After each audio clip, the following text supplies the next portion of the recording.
Bom dia, pessoal! Eu e a Júlia Galvani viemos apresentar nosso trabalho de gramática sobre adjetivos. Espero que gostem.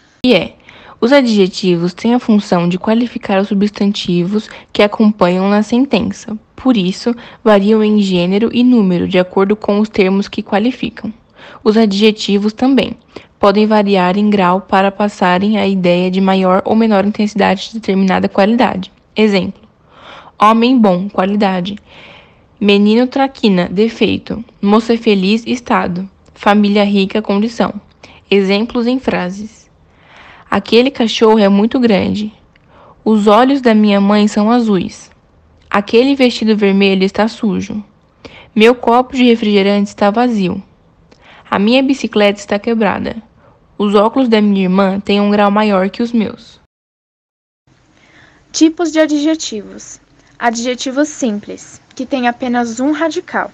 Exemplos: verde, gordo, rico, real. Adjetivos compostos, que têm mais de um radical. Exemplos: verde água, socioeconômico, sul-americano, ultravioleta. Adjetivos primitivos, que não derivam de nenhuma outra palavra. Exemplos: azul, bom, belo, vil. Adjetivos derivados originam-se de outras palavras. Exemplos: azulado, desajeitado, linguarudo, grandioso. Gêneros de adjetivos. Os adjetivos podem variar em gênero, usualmente assumindo uma forma no feminino ou masculino de acordo com o gênero dos substantivos que o classificam. A enxadrista astuta venceu o jogo. O enxadrista astuto venceu o jogo. Também é muito comum encontrar adjetivos uniformes em relação ao gênero. A jogadora forte venceu o jogo. O jogador forte venceu o jogo. Além de variarem em gêneros, os adjetivos podem variar em números, o que significa que podem assumir uma forma no singular ou no plural, de acordo com os substantivos. O enxadrista astuto venceu o jogo. Os enxadristas astutos venceram o jogo. A enxadrista astuta venceu o jogo. As enxadristas astutas venceram o jogo. Grau dos adjetivos. Outra característica dos adjetivos é sua flexão em grau, que podem ser superlativos. A flexão em grau indica a intensidade da característica, representada pelo adjetivo.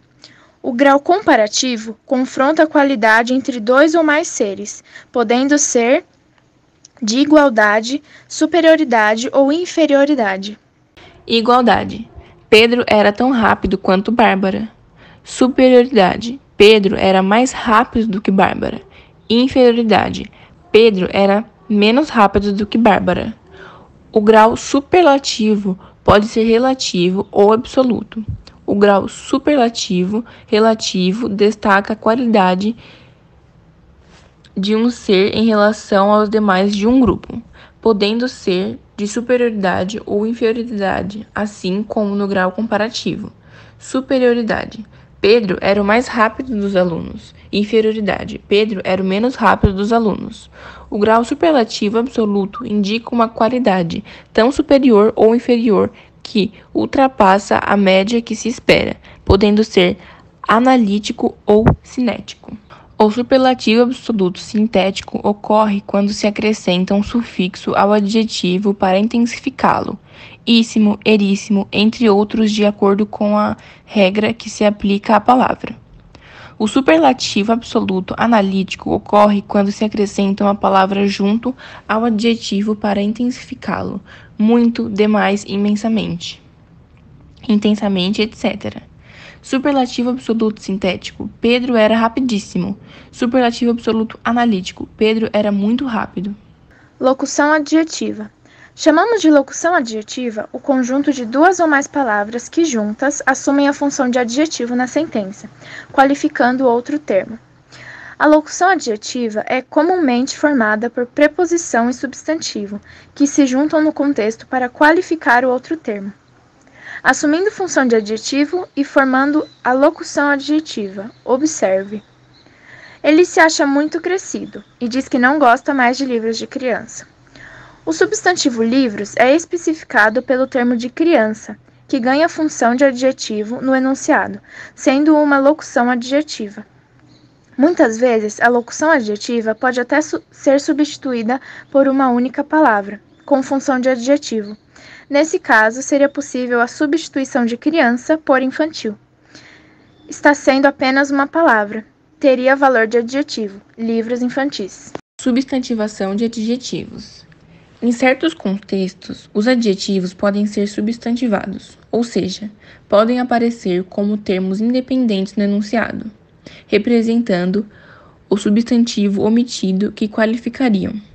São casos em que o substantivo não aparece no enunciado, cabendo ao adjetivo que o qualifica assumir esse papel. Veja no exemplo: o homem alto se chama Jorge. O alto se chama Jorge. No primeiro enunciado, alto é um adjetivo para o substantivo homem. No segundo, porém, alto passa a assumir a função de substantivo, sendo um adjetivo substantivado. Adjetivos adverbializados. De modo semelhante, os adjetivos adverbializados são aqueles que seriam comumente adjetivos, mas passam a assumir função de advérbio no enunciado. Observe: as crianças falam de um jeito divertido. As crianças falam divertidamente. As crianças falam divertido. A palavra divertido tende a assumir função de adjetivo, como em jeito divertido no primeiro enunciado. No segundo enunciado, o advérbio de modo divertidamente caracteriza o verbo falar, como em falam divertido. No terceiro enunciado, ao ser utilizado o adjetivo divertido, temos um adjetivo adverbializado, isto é, um adjetivo com função de advérbio.